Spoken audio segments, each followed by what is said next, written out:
guys, magandang araw. Oh, napanood nyo na.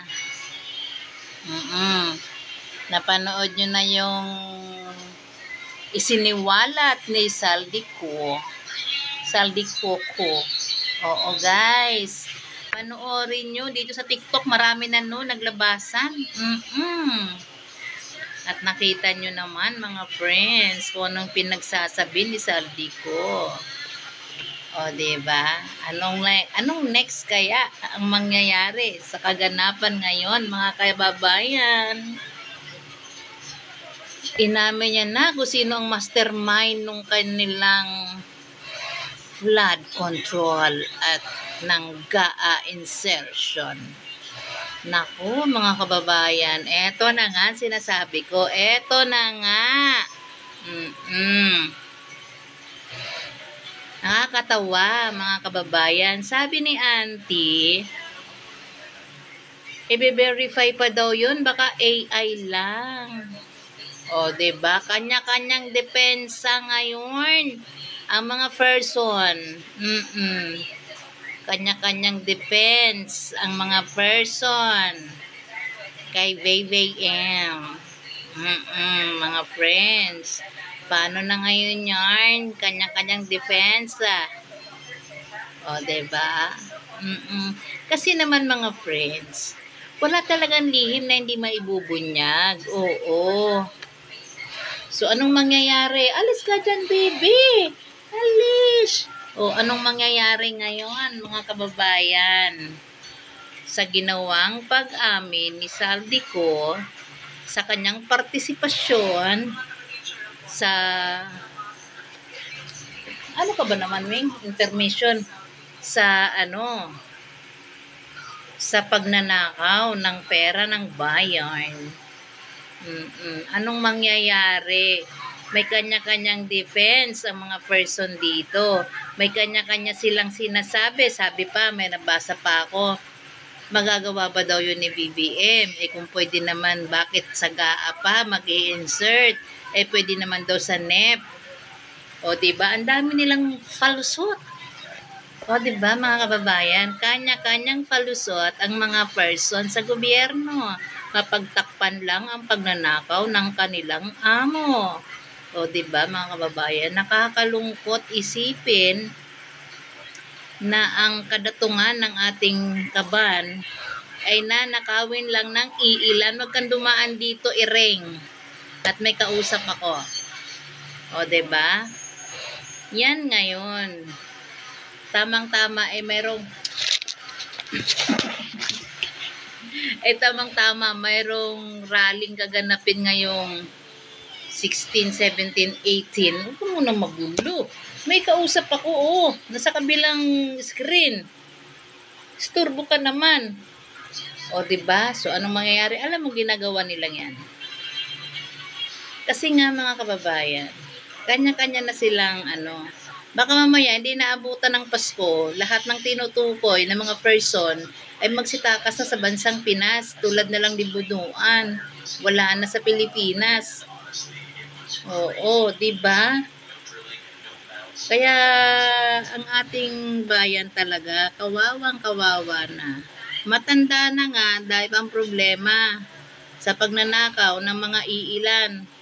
Nananalaytay talaga sa kanilang ugat, sa kanilang dugo, sa kanilang apelyido, ang pangangawat ng pera ng bayan. Yan ang hindi maganda talaga sa ugali ng, alam mo ba mga kababayan, ang pagnanakaw ay kapatid ng sinungaling. Diba? Sabi pa naman ng mga person na nagdepensa, mga pagsisinungaling daw yun. Mayroong isang dyan nabasa ko, pagsisinungaling daw yun. Si Auntie naman, ang sabi niya, i-verify daw. Baka raw AI. O, diba?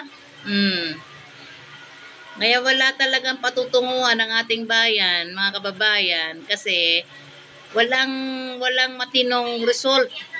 Kasi ang mga person, kanilang pinagtatakpan ang pagnanakaw ng iilan. O paano nga naman tayo nga asenso? Pansinin nyo mga kababayan ang ayon sa isang mga businesses, napakababa na ng ano natin ngayon, market, stocks. O, 'di ba? Kasi paano? Wala namang titiwala sa bansang minamahal. Kaya pababa na yung porsyento ng ating stock market. At ngayon mga kababayan, ang laki na ng dollar, nasa 59 na.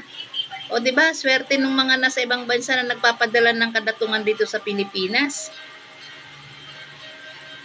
Kaya yan ang nakakalungkot, mga kapatid.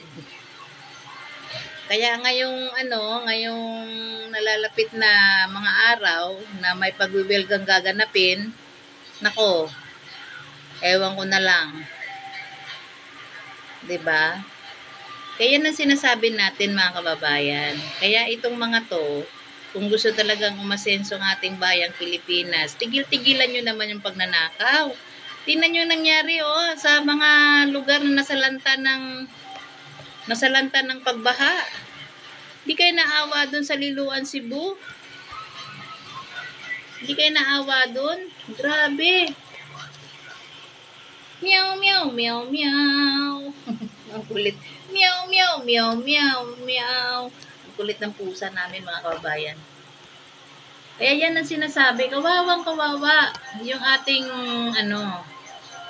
ating mga kababayan. Kaya nagano alam mo yung galit na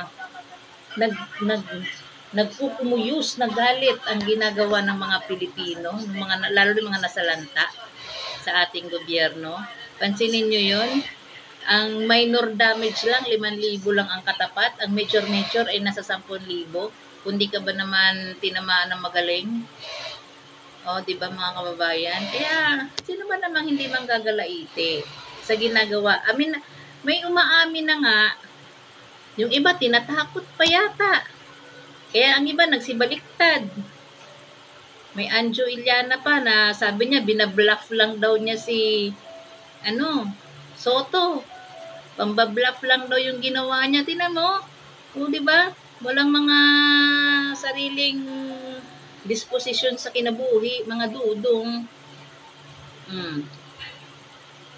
Kaya yan ang sinasabi natin mga kababayan, na ang Pilipinas ay patuloy na malulugmok kung mananatili sa pwesto ang ating mahal na presidente.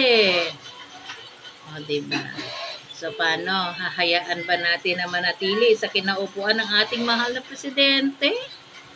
Naubos na kung siguro isa-isahin natin ang mga pagkawalaan. Andyan yung nawalan ng budget ng PhilHealth. Andyan yung mga ginto na nawala.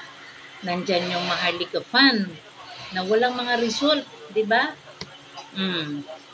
Kung isa-isahin natin yan, isipin mga kababayan, lugmok talaga ang bansang minamahal dahil dyan sa mga yan. Wala silang awa, mga kawatan. Kawatan.